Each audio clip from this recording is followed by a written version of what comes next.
160 CC segment में BS6 में जो गाड़ियां आई है उनमें काफ़ी ज़्यादा कंपटीशन चल रही है और उस कंपटीशन में भी जो 3 गाड़ियां आज मैं लेकर आया हूं उनका तो काफ़ी ज़्यादा बोलबाला है। हीरो ने अभी अभी लॉन्च की है BS6 में एक्सट्रीम 160R, उसके साथ एक्स ब्लेड जो होंडा की ओर से आती है 160 और वहीं RTR 4V 160। तो ये 3 गाड़ियां मार्केट में जो है इसको लेकर के लोगों के दिलों में, लोगों के दिमाग में काफ़ी ज़्यादा कन्फ्यूजन है और इसी कन्फ्यूजन को क्लियर करने के लिए आज मैं इस वीडियो को बना रहा हूं। तीनों ही गाड़ियों को मार्केट में चला चुके, टेस्ट राइड लेकर लौटे ऐसे अलग अलग लोगों से रैंडमली बातें करने के बाद कुछ पॉइंट्स निकल कर आए हैं। वही पॉइंट्स की मैंने एक समरी बनाई है। उसी समरी के आधार पर आज का ये रियल लाइफ एक्सपीरियंस होने वाला है, जहां पर आप लोगों को इन तीनों में से कौन सी गाड़ी वैल्यू फॉर मनी है ये जरूर पता चल जाएगा। इसी के साथ इस गाड़ी में मतलब इन तीनों ही गाड़ियों में किसका जो है इनिशियल पिकअप ज्यादा है, किसका स्पीड ज्यादा है या फिर किसका माइलेज अच्छा है, कौन सी गाड़ी लॉन्ग ड्यूरेबल रहेगी, कौन सी गाड़ी डबल सीट के साथ साथ थोड़ा वेट भी है वो सस्टेन कर पाएगी। तरह तरह के सवाल है, तरह तरह के जवाब मैं लेकर आया हूं। सब कुछ जानने के लिए बने रहे मेरे साथ। मैं हूं चेतन पाटिल और आप देख रहे आस्क ऑटो गुरु। इन तीनों ही गाड़ियों के लुक की तो यहां पर लुक आप देख सकते हो स्क्रीन पर। वैसे भी ये सब्जेक्टिव मैटर होता है, मैं इस पर ज़्यादा नहीं बोलता। आपको यहां पर जो है दिख रही है तीनों ही गाड़ियों की इमेजेस, तो आप मुझे कमेंट में बताना आपको इनमें से कौन सी गाड़ी का लुक अच्छा लगता है। मुझे RTR 160 4V का लुक पर्सनली ज़्यादा अच्छा लगता है। बाकी आपका ओपिनियन क्या है इस बारे में। मेन मुद्दे की बात आती है वो है इन तीनों ही गाड़ियों की बिल्ड क्वालिटी, इन तीनों ही गाड़ियों की मजबूती कैसी हमें मिल रही है। तो देखो, जो 160R है हीरो की ओर से आई हुई एक्सट्रीम, R का मतलब रेसिंग होता है, तो यहाँ पे काफ़ी जो है बढ़िया काम हीरो ने किया हुआ है, क्योंकि इसको बनाते वक्त काफ़ी वक्त लिया है हीरो ने, काफ़ी टाइम लिया है, काफ़ी ज़्यादा मार्केट स्टडी किया है, उसके बाद फिर इसके ऊपर एक्सपेरिमेंट किया हुआ है और ये गाड़ी मार्केट में लॉन्च करी हुई है। तो उस हिसाब से हीरो ने काफ़ी बढ़िया बिल्ड क्वालिटी इसमें दिया है। वैसे भी मैं हमेशा मेरी हर एक वीडियो में कहता हूं जहां पर हीरो और TVS का जिक्र होता है वहां पर कि TVS और हीरो भले ही किसी अपनी गाड़ी में एक आध फीचर कम दे दे, लेकिन बिल्ड क्वालिटी के मामले में किसी भी तरह की कोई कॉम्प्रोमाइज नहीं करता है।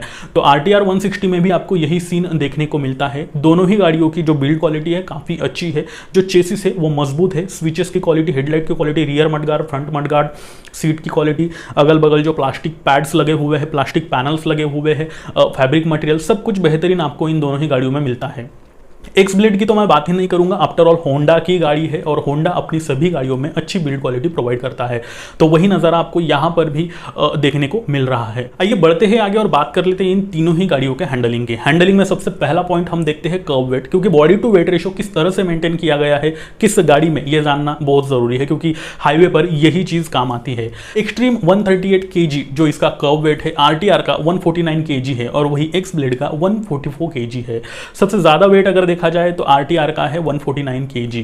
वैसे भी तीनों ही गाड़ियों में बॉडी टू वेट रेशो काफी अच्छे से मेंटेन करा गया है।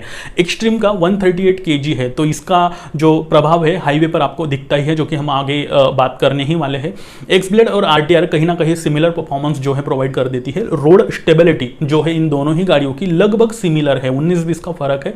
अब वहीं पे अगर आप इन तीनों ही गाड़ियों को किसी रूरल एरिया में या फिर यूं समझ लो खराब रास्तों पर लेके जाते हो, तो ग्राउंड क्लियरेंस कितना है इनका, एक्सट्रीम का 170 mm मिल रहा है, वही RTR का 180 mm मिल रहा है, एक्स ब्लेड का 160 mm मिल रहा है। तो RTR और एक्सट्रीम 160R जो है इन दोनों का ग्राउंड क्लियरेंस लगभग अच्छा है, वो 180 RTR का है, 170 एक्सट्रीम का है। तो जो खराब रास्ते होते हैं या फिर यूँ समझ लो आप अगर ऑफ रोडिंग कर रहे हो तो वैसे में नीचे से कुछ भी लगने का यहाँ पे चांस नहीं है, क्योंकि काफ़ी अच्छे ग्राउंड क्लियरेंस यहाँ मिल रही है।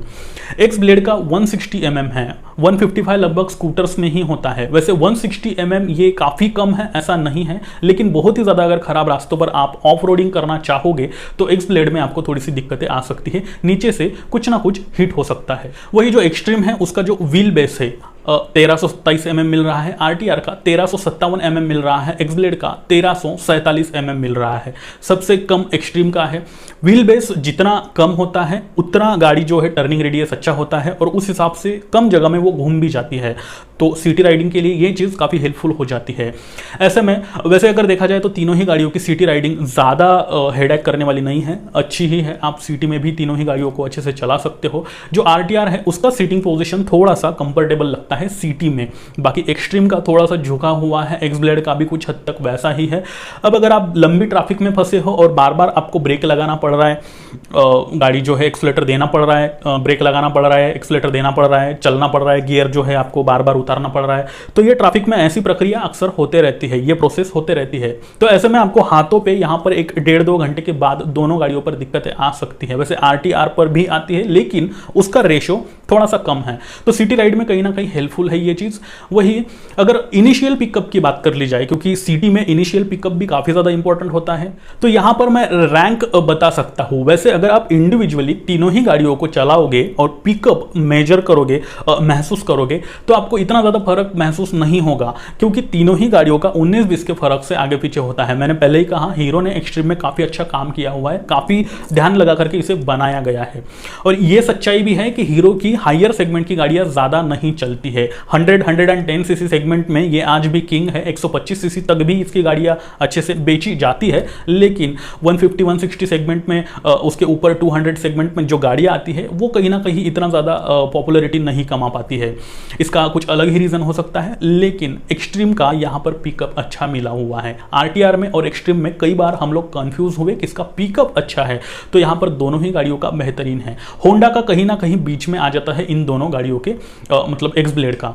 तो फर्स्ट और सेकंड जो गियर है यहाँ पे एक्स ब्लेड का काफ़ी अच्छा है, लेकिन थर्ड और फोर्थ गियर पे थोड़ा सा ये आपको टाइम लेता है गाड़ी खींचने के लिए। वैसे स्ट्रगल नहीं करती है गाड़ी, लेकिन थोड़ा सा टाइम लेता है बाकी इन दोनों गाड़ियों के मुकाबले गाड़ी पुल करने के लिए। सिटी के बाद अब चलते हैं हाईवे पर। एक्सट्रीम, आरटीआर और एक्स ब्लेड, इन तीनों ही गाड़ियों को अगर आप 90-95 स्पीड पर भी चला रहे हो, किलोमीटर पर आवर के स्पीड पर भी चला रहे हो, तो भी आपको ये तीनों ही गाड़ियां काफ़ी अच्छी रोड स्टेबल जो है एबिलिटी प्रदान करती है, प्रोवाइड करती है।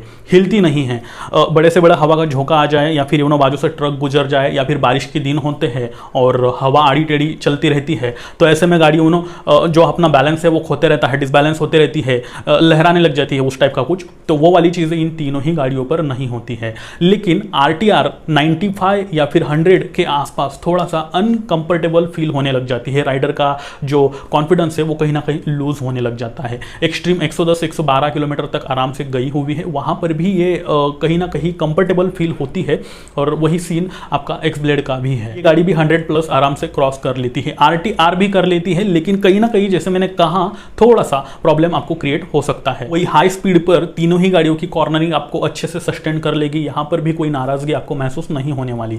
तीनों ही गाड़ियों में आपको 5 स्पीड गियर बॉक्स मिल रहा है।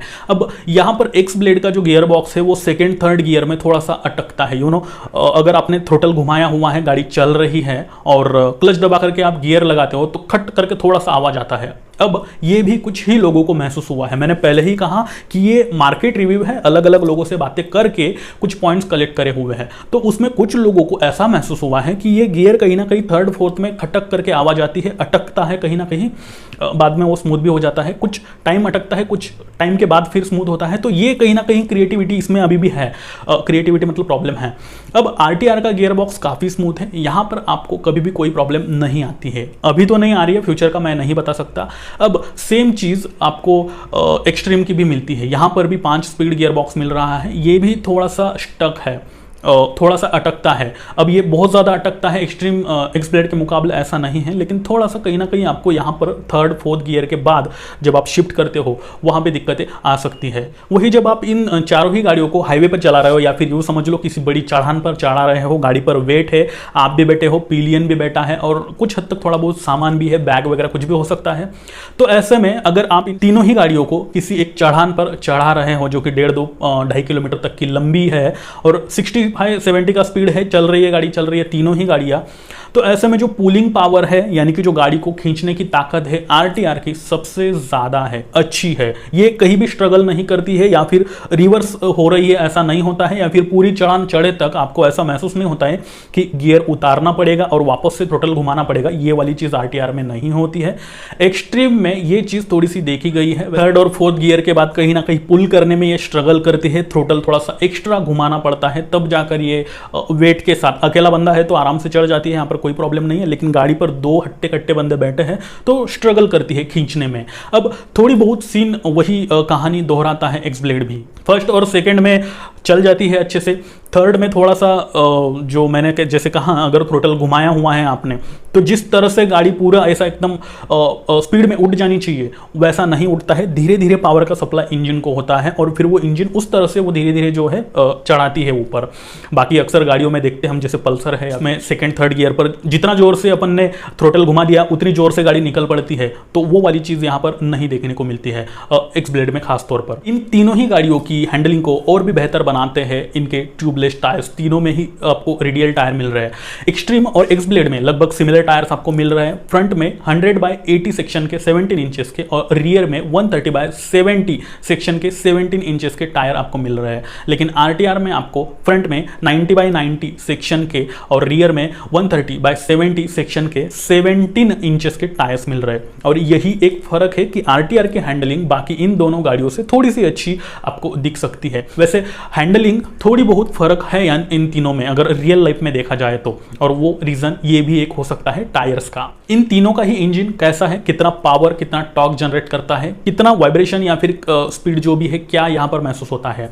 तो अब अगर एक्सट्रीम की मैं बात करूं तो यहां पे 163 सीसी का इंजन मिल रहा है। Air cooled 4 stroke 2 valve single cylinder OHC BS6 engine इस गाड़ी में मिल रहा है आपको। ये FI के साथ, ऑब्वियसली BS6 में है तो FI के साथ ही मिलेगा। किक एंड सेल्फ स्टार्ट इस गाड़ी में आपको मिल रहा है और ये इंजन मैक्सिमम पावर 15.2 PS का जनरेट करता है और जो मैक्सिमम टॉर्क है वो 14 Nm का जनरेट करता है। यहाँ पे मैं काफ़ी ज़्यादा इंप्रेस हूँ इस इंजन के साथ। काफ़ी महसूस होता है, स्मूथनेस का एहसास आपको होता है। बहुत ज़्यादा स्मूथ इंजन है ये। अब अगर आरटीआर और एक्सब्लेड के साथ मैं कंपेयर करूँ इस हीरो के इंजन को, तो आरटीआर से थोड़ा सा ज़्यादा स्मूथ है, होंडा के इंजन से थोड़ा सा कम स्मूथ है। वैसे होंडा अपने इंजन के बारे में ही जाना जाता है, काफ़ी स्मूथ इंजन बनाता है।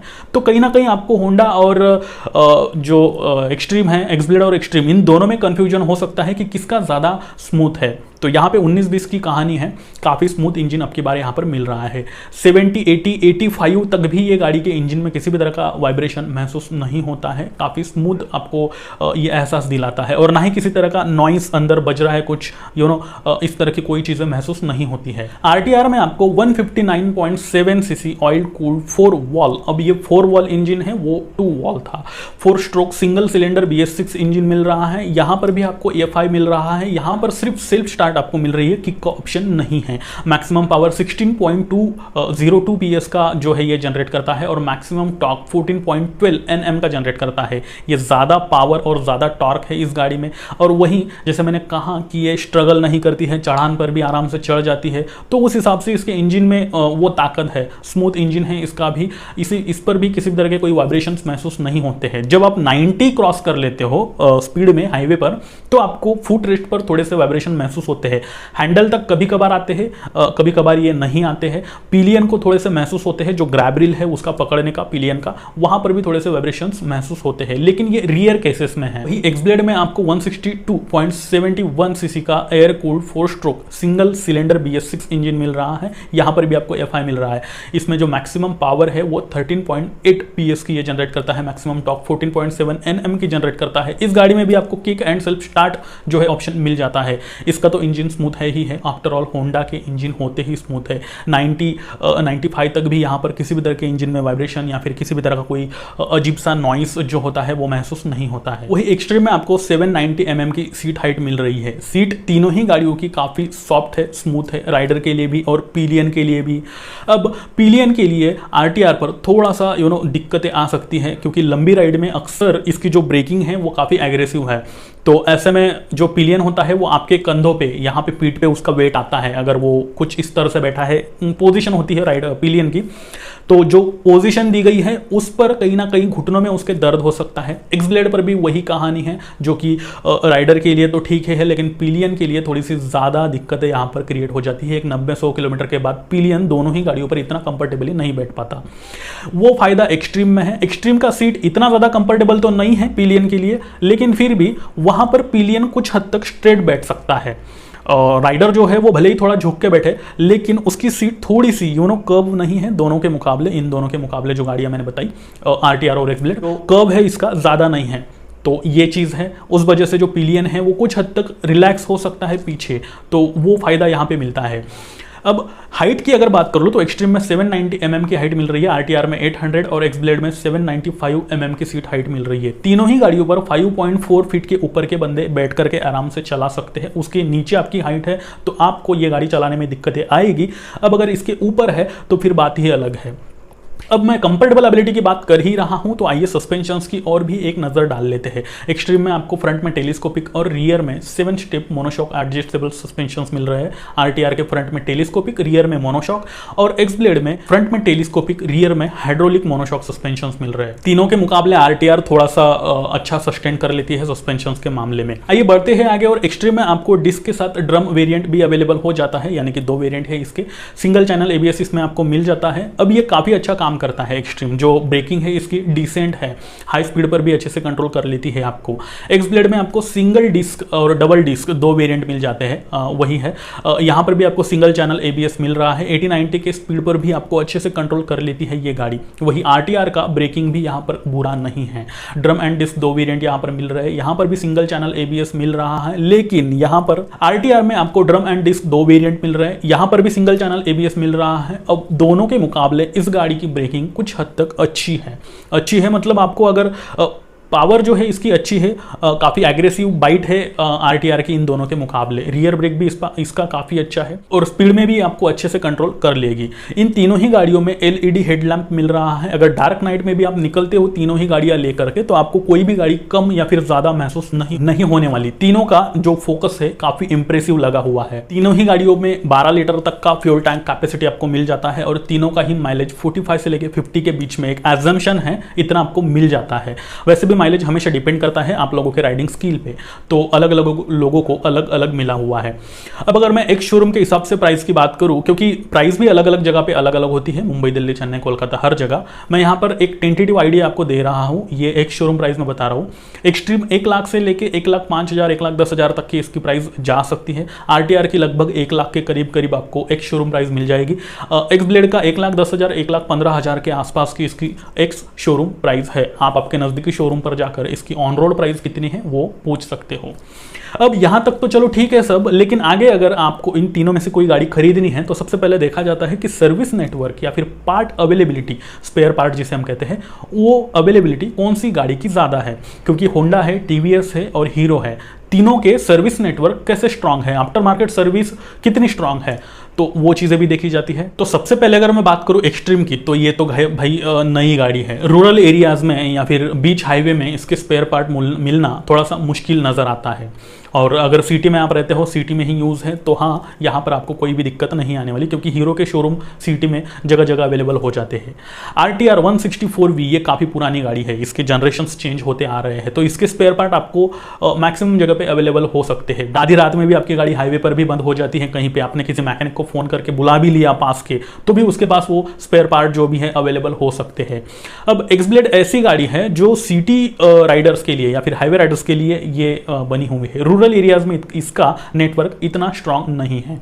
और वैसे भी एक्स ब्लेड के जो स्पेयर पार्ट है वो आरटीआर के मुकाबले थोड़े से महंगे मिलते हैं। एक्सट्रीम के अभी पता नहीं है, वो नई गाड़ी है, वो जब भी इसके कुछ प्रोस कॉन्स पता चलेंगे तभी मैं आपको बता पाऊंगा, वो है। अब मेंटेनेंस कॉस्ट अगर देखा जाए तो तीनों ही गाड़ियों की one time servicing cost, normal servicing cost 400 से लेकर 600 रुपए के करीब आ सकती है। इसके अलावा अगर कोई मेजर पार्ट आप चेंज कर रहे हो तो उसका खर्चा अलग से आता है, ऑब्वियसली वो अलग से आएगा। ये तो हो गई पूरी कहानी, रामायण महाभारत। मोरल पे बढ़ लेते हैं, कौन सी गाड़ी बनी है आपके लिए। अब यहाँ पे मैंने इतने सारे पॉइंट्स बताए कि आप भी मेजर कर सकते हो, जजमेंट ले सकते हो कि आपके लिए कौन सी गाड़ी बनी है, क्योंकि आपका एक्चुअल पर्पस क्या है, किस हिसाब से आप गाड़ी परचेस करना चाहते हो, तो वो चीज़ें ये पूरे वीडियो में मैंने बताई है।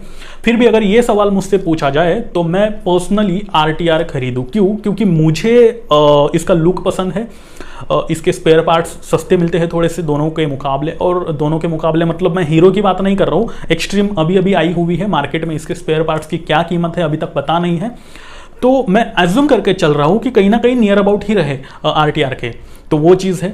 आरटीआर मुझे इसलिए पसंद है और मैं इसकी ओर जा सकता हूँ क्योंकि ब्रेकिंग भी मुझे अच्छी लगती है। मैं आपका ओपिनियन जानना चाहूँगा कि आप एक्सट्रीम खरीदोगे, आरटीआर खरीदोगे या फिर एक्स ब्लेड खरीदोगे।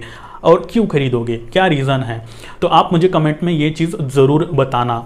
इसी के साथ अगर आप चाहते हो कि आपके कार और बाइक से रिलेटेड सभी सवालों के जवाब आपको एक ही चैनल पर अवेलेबल हो जाए, ऐसा लगता है तो जी हाँ, आप बिल्कुल सही जगह पे हो। इस चैनल को सब्सक्राइब ज़रूर कर लेना।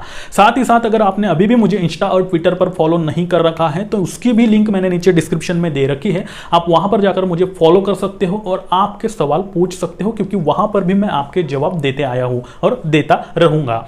इसी के साथ मैं चेतन पाटिल लेता हूं आपसे विदा और फिर से मिलता हूं ऐसे ही किसी नए इंटरेस्टिंग वीडियो के साथ। तब तक के लिए